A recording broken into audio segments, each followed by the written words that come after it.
Another day, another basketball stories na naman ang pagkukwentuhan natin.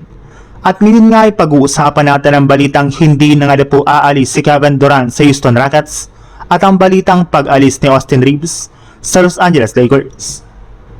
Hirap na hirap nga po si Kevin Durant na makabalik sa NBA Final simula nang umalis ito sa Golden State Warriors. Kahit anuman nga pong team ang kanyang salihan ay hindi para naman nga po siya nakakapag-compete sa kampyonato.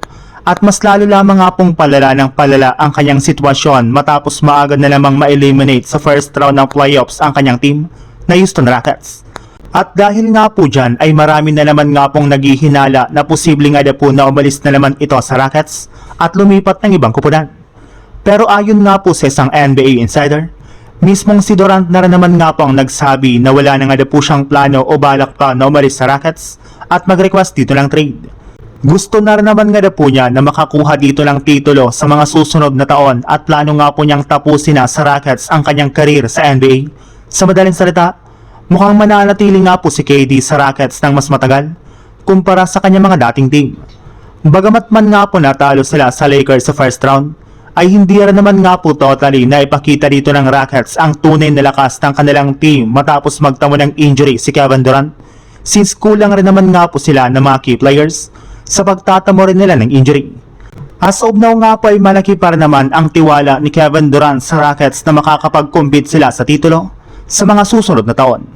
Sa ibang balita naman, ikinumpirma na nga po na hindi talaga kukunin ng kampo ni Austin Reeves ang kanyang natitirang player option sa Los Angeles Lakers, kaya inaasahan nga po na magiging available ito sa free agency market bilang isang unrestricted free agent.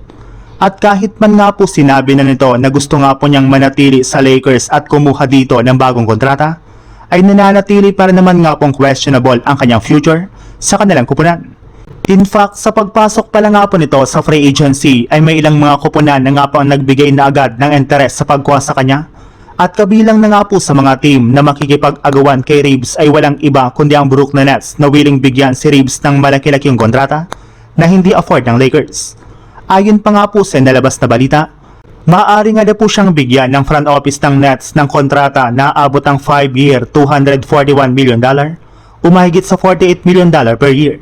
Kaya nasa mga kamay na nga po ni Reeves kung mananatili siya sa Lakers para makapag-compete muli sa kampyonato o kung kukunin niya ang kanyang malaking kontrata sa Nets para samahan ito na mag-rebuild ng kanilang lineup.